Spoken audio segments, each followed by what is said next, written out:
दोस्तों ये बात है अमेरिकन फ्लाइट 914 की और दिन था 2 जुलाई 1955। ये फ्लाइट अमेरिका के न्यूयॉर्क सिटी से फ्लोरिडा के मियामी सिटी जाने के लिए रेडी होती है। फ्लाइट में 57 पैसेंजर और 6 क्रू मेंबर ऐसे टोटल 63 लोग सवार होते हैं। इसी के साथ पैन अमेरिकन फ्लाइट अपने सफर के लिए उड़ान भरती है और कुछ ही देर में आसमानों की गहराई में हजारों फीट ऊपर चले जाती है। और बात करें मौसम की तो मौसम काफी नॉर्मल था, कोई भी दिक्कत वाली बात नहीं थी। मौसम और सफर का मजा लेते हुए हवाई यात्री भी खुश थे, सब कुछ ठीक चल रहा था। इसी के साथ प्लेन को उड़ते हुए कुछ घंटे बीत चुके थे और प्लेन लगातार अपने डेस्टिनेशन की तरफ बढ़ता जा रहा था। अभी तक सब कुछ नॉर्मल था और कुछ ही देर बाद ऐसा हुआ कि सब परेशान होने लगे क्योंकि प्लेन अपने रास्ते से कहीं गायब हो गया था। दरअसल जितने देर में प्लेन को अपने डेस्टिनेशन पे पहुंच जाना था उसका कोई पता ही नहीं था क्योंकि प्लेन अपने रास्ते से कहीं गायब हो गया था। कई कोशिशों के बावजूद मियामी के कंट्रोल टावर पे लगे रेडार भी इस प्लेन का पता नहीं लगा पा रहे थे। जब मियामी के एयर ट्रैफिक कंट्रोलर ने न्यूयॉर्क एटीसी से इस बारे में बात की तो वहाँ से भी उन्हें शॉकिंग वाली बात मिली। खबर ये मिली थी कि पैन अमेरिकन फ्लाइट 914 उनके भी रेडार स्क्रीन से मिसिंग है और दोनों ही ATC traffic controller Pan American plane के पायलट से कांटेक्ट करने की कोशिश में लगे रहे, लेकिन कोई जवाब न आने की वजह से सब परेशानी में पड़ जाते हैं। जैसे कि इतने बड़े प्लेन का हवा में यूं गायब हो जाना सबके लिए परेशानी वाली बात थी और काफी देर कोशिश करने के बाद प्लेन का कोई पता नहीं चला तो अधिकारियों ने सोचा कि प्लेन कहीं क्रैश हो चुका है। रेडार पर प्लेन न्यूयॉर्क और मियामी के बीच अटलांटिक के आसपास आखिरी बार दिखाई दिया था। इसी के साथ इन्वेस्टिगेशन टीम को ढूंढने के लिए भेजा गया। इसी के साथ कोस्ट गार्ड टीम के 7 प्लेन को ढूंढने के लिए लगाया गया, यही कोशिश में कि प्लेन कहीं क्रैश हुआ है तो उसका मलबा ढूंढा जा सके। काफी दिन बीत गए, इतने सारे सर्च ऑपरेशन करने के बाद खबर हाथ नहीं लगी। फ्लाइट को गुम हुए काफी दिन बीत चुके थे,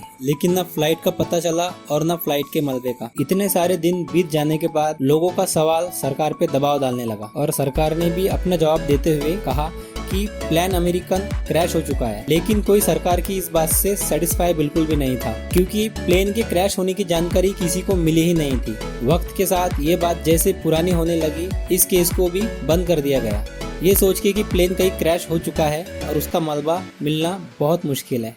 इसी के साथ वक्त बीत गया, लेकिन एक दिन आया 9 सितंबर 1992 और ये जगह थी वेनेजुएला का कैराकस एयरपोर्ट। इस एयरपोर्ट के लिए भी ये दिन सामान्य दिन में से एक था और सभी अपने दिन के मुताबिक काम करने में बिजी थे। तभी कैराकस एयरपोर्ट के रडार स्क्रीन पे एक रेड डॉट दिखाई देता है और ये प्लेन अचानक से रडार पे कैसे आ गया, क्योंकि इस वक्त ना कोई प्लेन की शेड्यूल था और ना किसी प्लेन के आने की जानकारी थी। अचानक से आते हुए प्लेन को देखकर सभी कर्मचारी हैरत में पड़ गए क्योंकि लैंड कर रहा प्लेन और उसका वर्जन काफी पुराना था। ऐसे प्लेन 1950 से 1955 के दरमियान उड़ा करते थे और इसे ओल्ड प्लेन को अचानक से लैंड करता देख सबको हैरत होने लगी और सबके होश उड़ने लगे। और प्लेन लैंड होते ही पायलट ने अधिकारियों से इंफॉर्मेशन ली कि हम कहाँ हैं। इसी पे अधिकारी ने जवाब दिया कि आप वेनेजुएला के कैराकस एयरपोर्ट के दाखिल हो चुके हो। और इसी पे अधिकारी ने सवाल किया कि आप कहां से आ रहे हो, आपके आने की जानकारी हमें क्यों प्रोवाइड नहीं की गई। इस पे पैन अमेरिकन फ्लाइट के कैप्टन ने जो जवाब दिया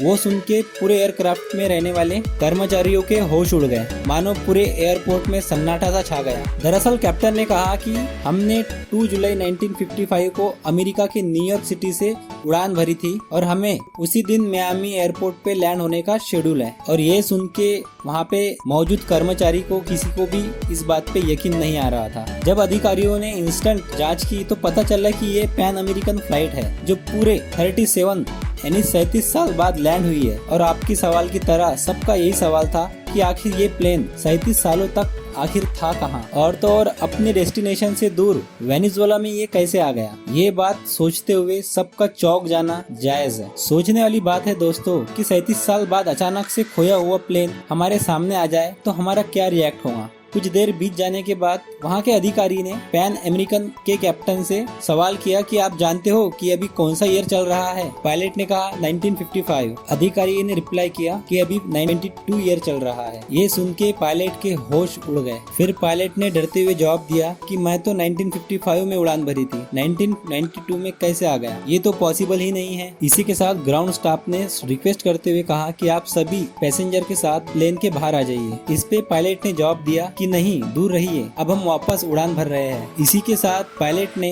बिना देरी किए प्लेन को टेक ऑफ कर दिया। इसी दौरान प्लेन से एक कैलेंडर नीचे गिरता है जो 1955 का था और प्लेन के उड़ान भरते ही कुछ दूर जाते ही रडार से ऐसे गायब हो जाता है जैसे ठीक 1955 में रडार से गायब हुआ था। और अचानक से रडार से गायब होते ही सब हैरत में पड़ जाते हैं कि अचानक से कैसे ये रडार से गायब हो चुका है। और सबके दिमाग में, सबके माइंड में ये सवाल छोड़ जाता है कि कैसे एक प्लेन इतने सालों बाद लैंड हुआ और वापस से गायब हो जाता है। और यकीन मानिए दोस्तों, इस बार ये प्लेन ऐसे गायब हुआ कि आज तक इसका कोई सुराग तक नहीं लगा और साथ ही छोड़ गया अनसुलझे सवाल, जैसे प्लेन कहाँ से आया था, कहाँ गया है और इतने साल तक ये था कहाँ पे। और ऐसे सवाल आज भी सवाल ही बन के रह गए। यकीन मानिए दोस्तों, मैं भी आपकी तरह ही शॉक्ड हूँ। खैर, इस वीडियो के माध्यम से मिलने वाली ये इन्फॉर्मेशन आपको कैसे लगी, और अगर आप मेरे चैनल पे पहली बार आए हैं तो सब्सक्राइब जरूर कीजिए, क्योंकि ऐसे ही वीडियो मैं अपने चैनल पे अपलोड करते रहता हूँ। और वीडियो अच्छा लगे तो एक लाइक तो बनता है बॉस।